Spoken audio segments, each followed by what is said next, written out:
falar, rapaziada, quase 24 horas, vamos considerar aí, né? Depois da partida de ontem, da rodada que não foi boa pro Botafogo, o Palmeiras diminuiu ali a distância de 4 para 2 pontos, mas tudo certo, segue, vamos em frente, porque se a gente quer se acostumar com um clube vencedor que vai disputar em cima da tabela o tempo inteiro, a gente tem que se acostumar com esse tipo de competição.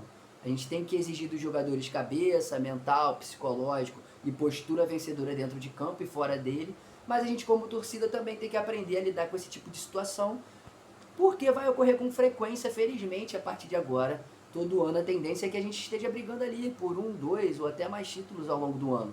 Então a gente tem que entender que esse tipo de situação abre 4 pontos, fica 2 pontos, fica 2 atrás, 3 atrás, empata em pontos. Isso vai ser corriqueiro e frequente. Então a gente tem que ter positividade, aprender a lidar com isso, porque vai fazer parte da nossa rotina agora e faz parte de clubes vencedores ao longo das últimas décadas. Isso é totalmente normal.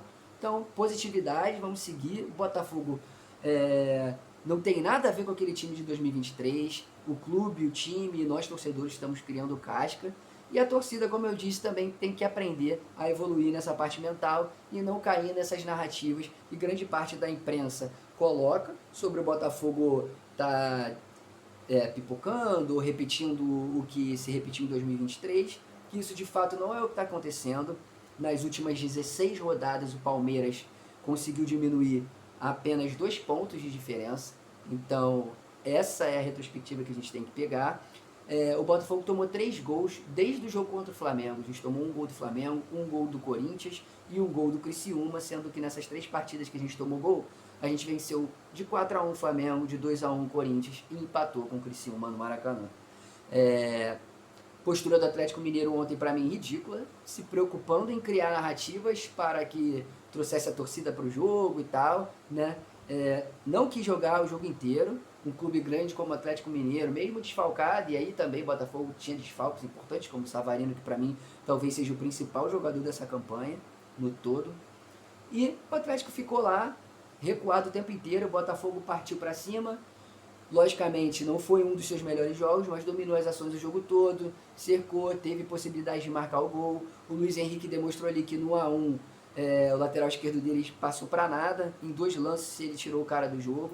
E aí que é a grande ironia, porque quando o Atlético fica com um a menos, o jogo parece se tornar muito mais difícil para o Botafogo, que sim tem um problema em jogar com o time retrancado lá atrás. Chegou a ter linha de 8, linha de 9 dentro da zaga, mas o Botafogo tem que aprender a lidar com essas situações. Vê o Palmeiras jogando, sei lá, observa times que tem a bola aérea forte, cria alternativas, o tempo é pouco, mas esse é o principal desafio do nosso técnico Arthur Jorge, além de, lógico, trabalhar o aspecto psicológico dos jogadores, que isso eu tenho total confiança, principalmente depois da entrevista que eu vi ontem, de que ele vai conseguir fazer.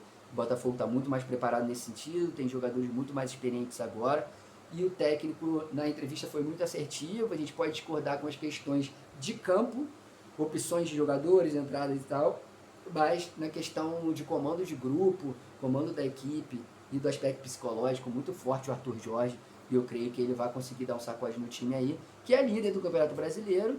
Nunca a gente disse que ia ser fácil, então é isso, gente. Campeonato Brasileiro, o Palmeiras é um time muito cascudo, não jogou bem ontem de novo, em 2 bolas fez 2 gols, que infelizmente a gente não conseguiu fazer. O Bahia perdeu um caminhão de gols lá, mas vamos voltar a falar do jogo de ontem. Já falei da postura do Atlético. Sobre a arbitragem. A arbitragem muito condescendente com algumas questões, né? As 2 faltas do Luiz Henrique, beleza, ele expulsou. Agora, teve uma cotovelada do Davidson, teve uma entrada no Almada que foi absurda, ele fica com a perna marcada ali, o VAR não chama, não fez nada. O juiz, durante 3 oportunidades, ele recebe uma bolada, ou seja, muito mal posicionado, e outra ele abriu a perna ali no desespero, conseguiu se esquivar da bola. Então, assim, uma atuação, até em termos de posicionamento, que é uma coisa básica para o árbitro, muito fraca. Mas, enfim, voltando a falar do Botafogo, a gente tem uma defesa muito consolidada, como eu falei. Eu acho que os 2 laterais recentes que chegaram, o Alex Telles e o Vitinho, contribuem muito para isso defensivamente. O Alex Telles ele tem se tornado um jogador muito mais regular nos últimos jogos, já inspirando confiança, embora ontem ele, em termos de cruzamento, que é um dos seus principais fundamentos, tenha ido mal, né? E o Vitinho no ataque, a gente tem várias críticas, eu não vou ficar perdendo tempo para falar dele. Inclusive ontem, 2 oportunidades onde ele pisa bem na área, cabeceia alto e o Everson faz a defesa. Então ali o Vitinho tem que melhorar bastante nesse aspecto, mas acho que isso não vai conseguir ser corrigido nesse ano, a gente vai do jeito que tá. Então acho que ele, dando um espaço maior para o Luiz Henrique jogar igual ontem, ele pelo menos não atrapalha as jogadas de ataque e ele se preocupa mais com o setor defensivo ali. Então, nesse aspecto, o Botafogo bem, só que a gente cerca e não consegue fazer o gol. É um problema grave que a gente tem que corrigir. O Botafogo foi o clube que mais cruzou bolas nos últimos 5 jogos.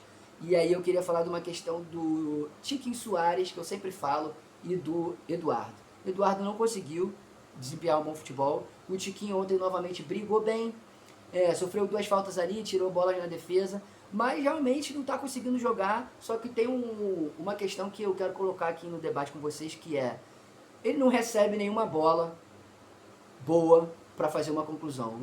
Nem teve uma oportunidade nesses últimos jogos, exceto a do Criciúma, que ele fez o gol, tipo, bola na frente, vou bater pro gol, vou fazer o gol. Tá mal, mas o time não consegue criar pro centroavante. Talvez isso seja uma questão de que o time joga diferente e não joga mais uma característica de atacante, que é o Tiquinho Soares. Talvez, infelizmente, na minha opinião, a gente vai ter que rever isso pro ano que vem, inclusive até ver se ele fica mesmo, se traz outro cara pro lugar dele, enfim, esse é assunto pro próximo ano. O que eu queria colocar nessa questão é que a gente coloca Igor Jesus, que também não tem nenhuma oportunidade, então isso se reflete no que eu estou falando do Tiquinho. Questão de oportunidade para o atacante que entra no jogo. O Tiquinho não joga nunca com o time titular, então ele perde em qualidade, porque ele já entra com um time que é inferior ao time titular que está jogando. E aí outro destaque é que o Igor Jesus, a última vez que ele marcou tem 6 jogos. Foi contra o Atlético Paranaense. Então acho que essa análise reflete no que eu estou falando na questão do atacante, né? Temos uma defesa sólida, mas o ataque não vem criando tão bem quanto deveria. Então, Atlético Mineiro recuado, criando narrativa. Para mim, essa narrativa tem que ser usada de uma outra retórica por parte do Botafogo. O Botafogo tem que ser inteligente, sim, de não ser expulso em situações bizarras, como o Luiz Henrique sair do vestiário e tacar a garrafa, o Barbosa perder a cabeça com o Davidson e partir para cima de Igor Rabelo e ser expulso no final ali, totalmente desnecessário. Agora, a inversão da narrativa para mim é a seguinte: o Atlético Mineiro se preocupando em criar essa questão de Luiz Henrique ter supostamente falado para o goleiro que disse para o outro, e alguém depois disse que foi o Otávio, que não foi goleiro, e a repórter no intervalo falou que foi o Marlon Freitas, não foi o Luiz Henrique. Então, assim, o Atlético se preocupando com essa narrativa, ele esquece de jogar, igual esqueceu de jogar ontem. Ele joga para a torcida dentro de uma questão que tem muito na teoria da comunicação, que é o quê? Existe uma teoria que é a teoria hipodérmica ou da bala mágica, que você fala uma coisa e quem quer ouvir aquela coisa absorve sem nem checar o que realmente aconteceu no entorno.